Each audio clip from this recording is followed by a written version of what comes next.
As morning light begins to shine, I seek your word and make it mine.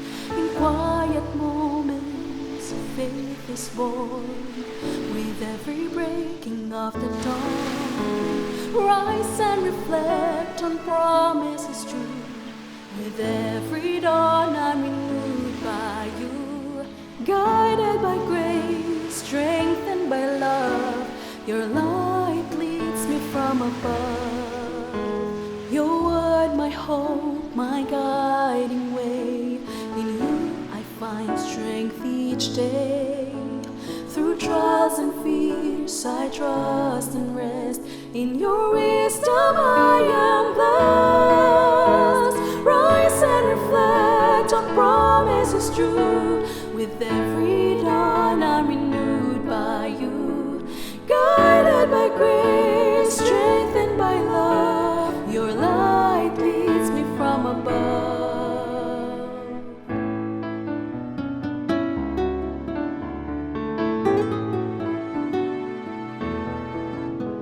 Your word, my hope, my guiding way. In you I find strength each day. Through trials and fears I trust and rest. In your wisdom I am blessed. Rise and reflect on promises true. With every dawn I'm renewed by you. Guided by grace, strengthened by love, your light leads me from above. Rise and reflect on promises true. With every dawn I'm renewed by you. Guided by grace, strengthened by love, your light leads me from above. Your light leads me from above.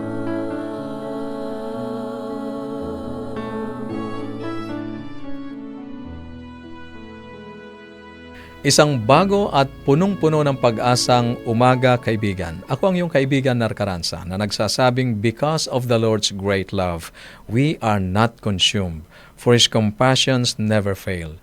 They are new every morning. Great is His faithfulness.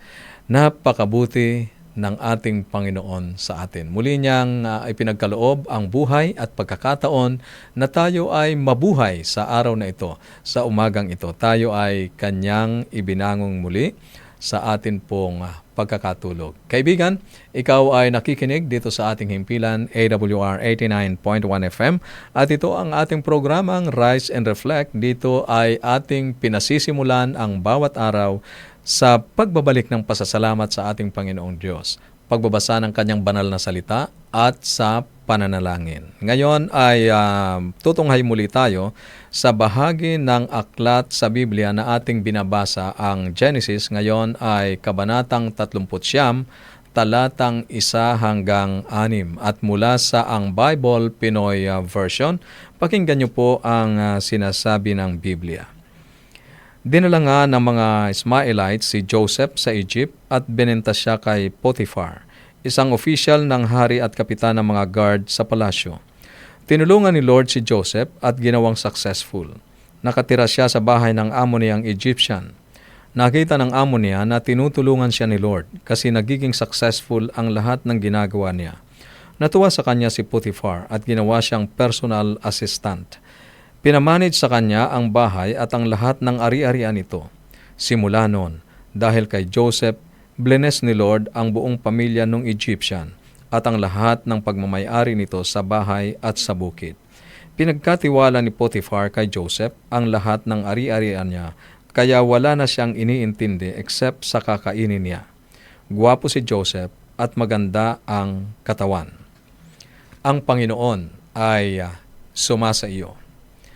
Ayon sa Department of Justice ng Amerika, nagkaroon ng 49% pagtaas sa mga kaso ng human trafficking sa United States sa pagitan ng taong 2011 at 2021. Ang ganitong uri ng kasamaan ay hindi na bago.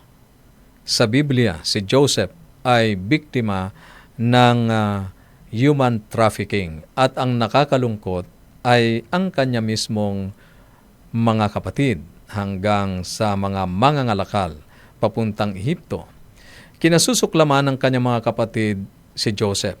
Ipinagbili siya sa mga mangangalakal ng alipin at pagkatapos ay binili siya ng isang mayamang Egyptian. Ang buhay ni Joseph ay naging isang parang dramatic downward. Siya ay naging alipin sa sambahayan ng dayuhan mula sa pagiging anak ng isang mayamang pamilya na si Jacob. Itinuring siyang parang kalakal ng kanyang mga kapatid at ng mga mangangalakal at ng nakabili sa kanya, si Potiphar na kanyang bagong may-ari. Ngunit sa lahat ng ito, natitiyak natin, kaibigan, na ang Diyos ay hindi nakalimot sa kanya. 2 beses binanggit sa kabanatang ito na ang Panginoon ay kasama ni Joseph. Binibigyang diin din ng Genesis 39 na ang pagpapala ng Diyos ay nasa kanya mula sa talatang 3 at 5. Kaibigan, hindi ipinangako ng Diyos sa mga sumusunod kay Jesus, sa mga alagad, sa mga mananampalataya ang isang madaling buhay. Nagbabala si Jesus sa Juan, kabanatang 15, talatang 20, kung pinag-usig nila ako, pag-uusigin din nila kayo, ang sabi ng ating Panginoong Hesukristo. Ngunit tulad ni Joseph, ipinangako ng Panginoon na makakasama niya ang kanyang mga anak. Ang pamamaalam ng mga salita ng ating Panginoong Hesus sa mga alagad sa Ebanghelyong isinulat ni Mateo sa kabanatang 28, talatang 20, "Ako ay kasama ninyo palagi hanggang sa katapusan ng panahon." What a comforting word from our Lord Jesus Christ. Kasama natin ang Diyos sa ating kagalakan at sa ating pagdurusa. Higit sa lahat, binibigyan tayo ng Diyos ng lahat ng kailangan natin upang maisakatuparan ang kanyang layunin para sa atin. Gaya ng sinasabi sa mga awit, kabanatang 23, "Kahit na lumakad ako sa pinakamadilim na libis, hindi ako matatakot sa kasamaan, sapagkat ikaw ay kasama ko." For Joseph, things were going to get worse before they got better. Para sa kanya, ang mga bagay ay mas lalala pa o mas mahirap pa bago maging mabuti. Ngunit ang Diyos ay kasama niya sa lahat ng ito. Ikaw, kaibigan, ano ang iyong mga karanasan? May mga panahon ba na katulad ni Joseph ay dumaan ka o dumadaan ka ngayon sa matinding pagsubok sa buhay? Nadama mo ba na ang Diyos sa lahat ng iyan ay naging kasama mo?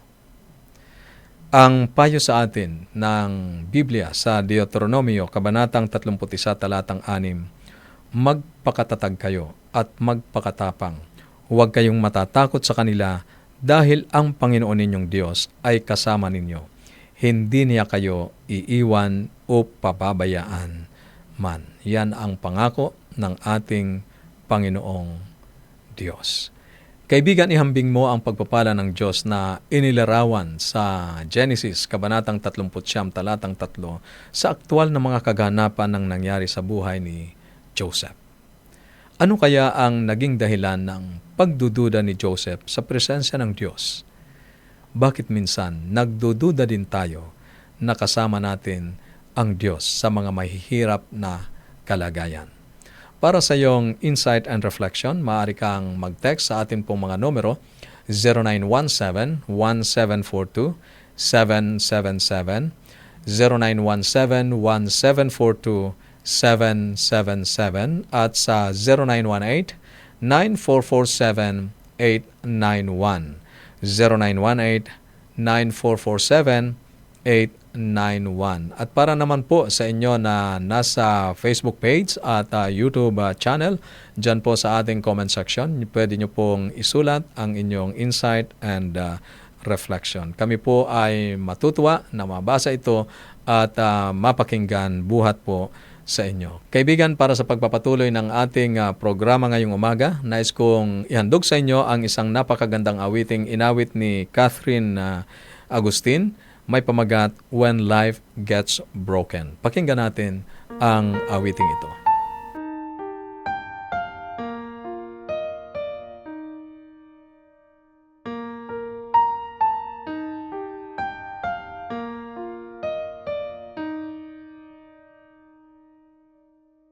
Hands reaching out with no one to hold.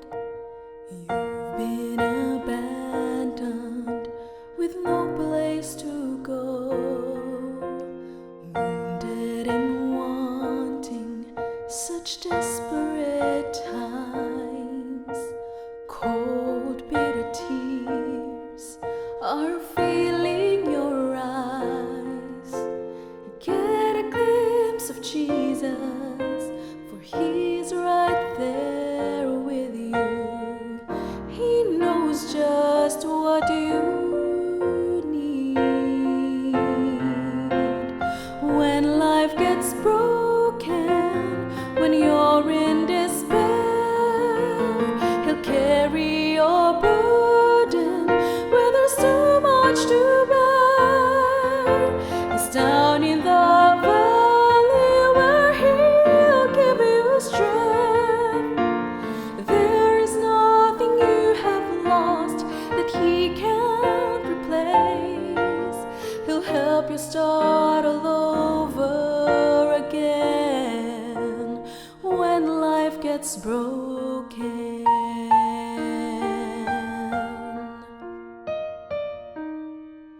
You hope God would heal it, but the storm raged and raged. Now it's hard to imagine how you make it through the day. Weeks turns to years, time's passing you by, but I'm still holding on to the house and the wise. Get a glimpse of Jesus, for He's right there with you.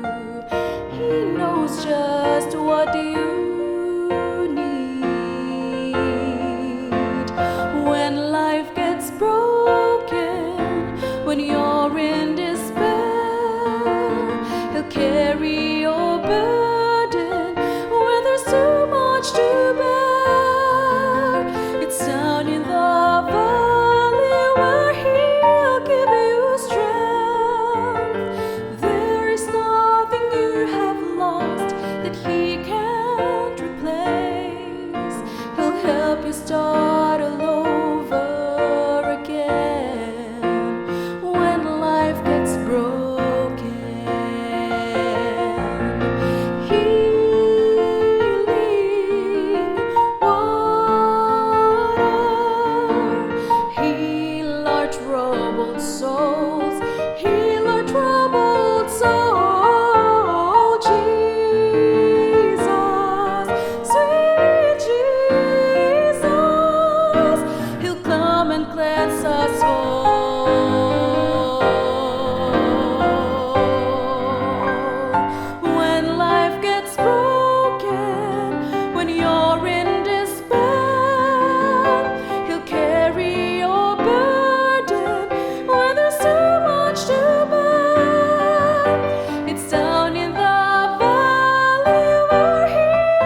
Purihin ang Panginoon sa mensahe ng awit na inawit ni Catherine. Sana po ay naging pagpapala ito sa inyo.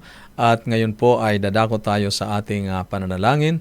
Nais kitang makasama sa paglapit sa ating Panginoong Diyos. Kaibigan, saan ka man naroroon, tayo ay manalangin. Amang banal, dakila naming Diyos. Panginoon, sa lahat ng paghihirap na naranasan ni Joseph, unang aming mga tagapakinig ngayon, maaari naming pagdudahan ang iyong katapatan at pangako. Ngunit mula sa aming binasa at sa iba't ibang mga bahagi ng banal na kasulatan, ang iyong pangako ay nangingibabaw na ikaw ay sa amin palagi, anumang kalagayan kami naroon. Pinag-aralan namin ngayon, Panginoon, ang mga salita mong tumitiyak na ikaw ay kasama ni Joseph at ikaw rin ang aming makakasama.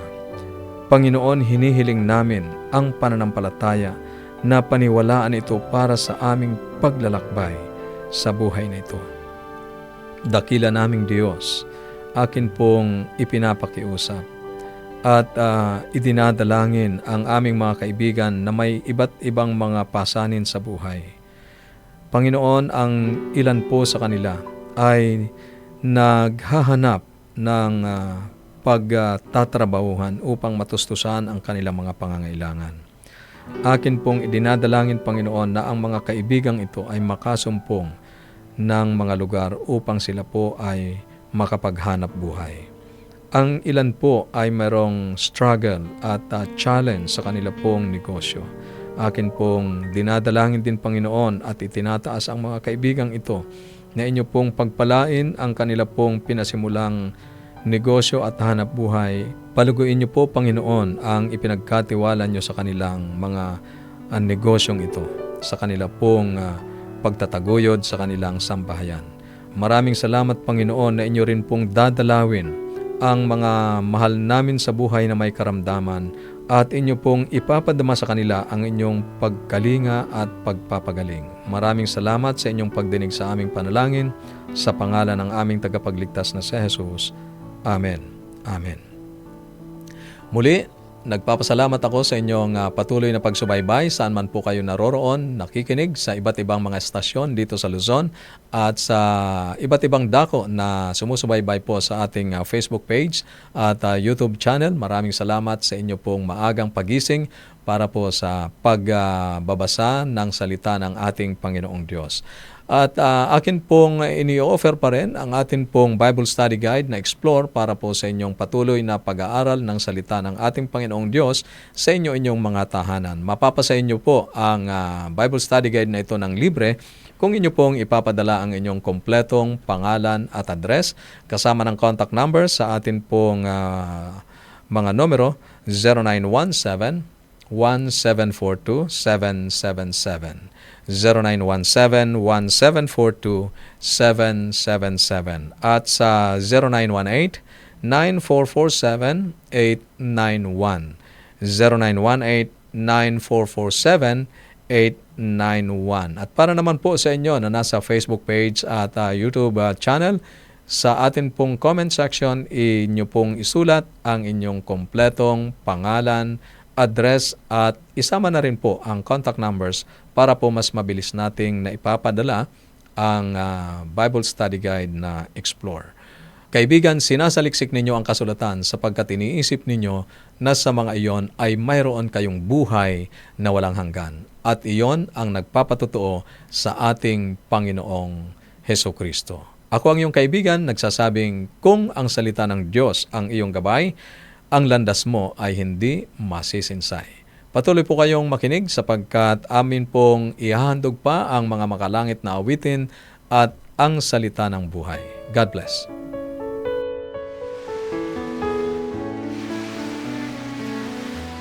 As morning light begins to shine, I seek your word and make it mine. In quiet moments, faith is born. With every breaking of the dawn, rise and reflect on promises true. With every dawn I'm renewed by you, guided by grace, strengthened by love. Your light leads me from above. Your word, my hope, my guiding way. In you I find strength each day. Through trials and fears I trust and rest. In your wisdom I am blessed. Rise and reflect on promises true. With every dawn I'm renewed by you, guided by grace, strengthened by love. Your light leads me from above.